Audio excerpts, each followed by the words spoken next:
Alright guys, Papa Pepper here with another episode of Getting to Know One Another, where as I travel around and get the blessing of meeting up with different Steamians in reality, in person here where I can reach out and touch them, I introduce them to you guys, introduce you to them, give them a little bit of a spotlight, and also just briefly interview them to give you guys a flavor for who they are, what they're up to, and what you'll get if you choose to follow their blog. So today, I'm still in Arkansas, met up with Hippie-Witha-Gun. So I gotta ask, well, first of all, I got some little peppers here, so you'll be able to hear them quick. The little peppers, is it okay for someone to have a gun? Yeah. Is it okay for someone to be a hippie? No. Okay. So what kind of username is Hippie-Witha-Gun? Well, like I said, it kind of speaks for itself. I've always been a radical activist. I was always kind of left-leaning early on in my activist career before I took the red pill and woke up to what's really going on in the world. And so I've always been a gun rights activist, and I didn't really know about political issues till I became an activist. I was like, wait a second, the left is anti-gun, and here it is, I want to be off-grid like a hippie, you know, doing the Rainbow Man thing as an artist, activist, comedian. And it's like, okay, how could I incorporate that in my act? And it's like, okay, I'll be hippie with a gun, you know, the ultimate oxymoron there. And so people will know me as that because I'm the one hippie that's pro-gun and, you know, trying to stand for our rights to self-defense in this country. I think it is a name that sticks out and thought-provoking as well. And if you guys notice, he even wore a special shirt for me today covered with hot sauces and peppers. Oh, this one. Yeah. He's got one with a gun, too. So how did you first find out about Steam? It was actually January of this year. Like, I feel like I'm late in finding out about Steam It. I've been a member of the Earth Stewardship Cooperative, hosted and run by Dean Clifford. He's a sovereign activist in Canada, and he's been made a political prisoner twice now. Also on Steam It? Yes, and he also has a Steam It account. And he's had a Steam It account for over a year, and I've been following him. I had a vague idea about Steam It, but it was January before I really looked into it, and I was like, okay, this is cool. I started looking into some people's blogs and stuff, and it's like, okay, there's people making thousands of dollars here just posting pictures of their personal lives and stuff, and it's like, okay, it's all crypto-based. I'm a big fan of crypto. In fact, I made a small investment in Bitcoin a little over a year and a half ago, and I used that to buy my house as well as my guns, believe it or not. And so it was just like, okay, I can convert Steam into Bitcoin and cash out, making money this way. So it was March before I finally signed up, but it was January when I started looking into it. It was just like, okay, should I do this?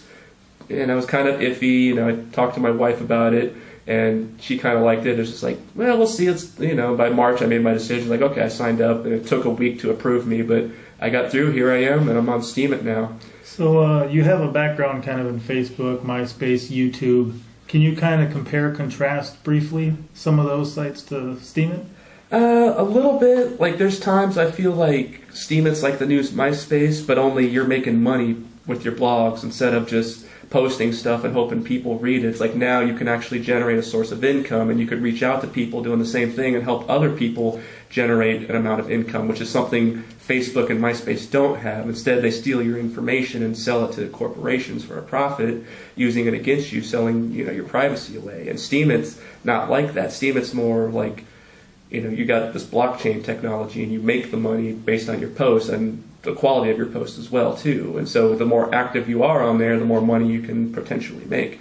And that's what I like about it. That's better than Facebook and MySpace. Sure, and then YouTube kind of supposedly pays people, right? Right, so, and I never made money on YouTube. I've had a YouTube channel for a little over 6 years now, and starting to get my active videos on there, doing some stand-up, as well as stuff. At the time, I was living on the West Coast in Portland, Oregon. And so if you find my YouTube channel, you'll see some of my early videos from in and around Portland and or the Pacific Northwest anyways.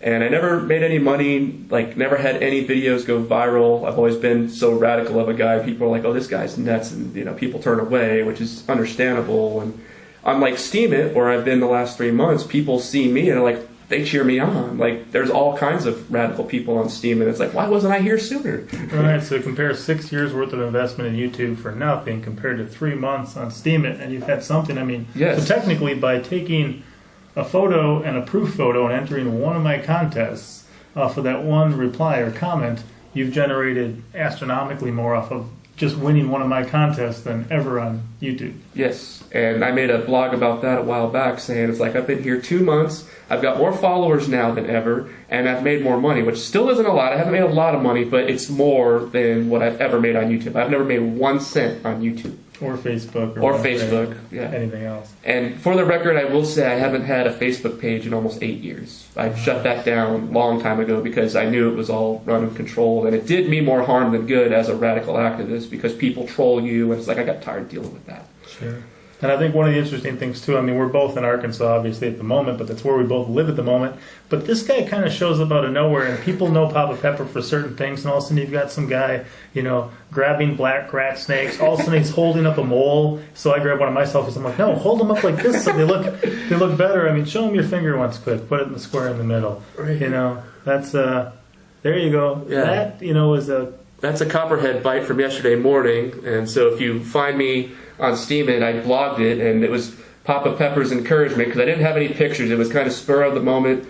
We were leaving for town yesterday morning, and my wife stops, says there's a snake, and I didn't even see what kind of snake it was, and I get out, I was like, oh, it's a little copperhead, and I was kind of rushed, and so I kind of half-fasted. I stepped on his head, went to get him, but I didn't quite have his head pinned, and sure enough, he reaches around, and with one of his fangs, gets the tip of my finger, and so it was just like, dang it!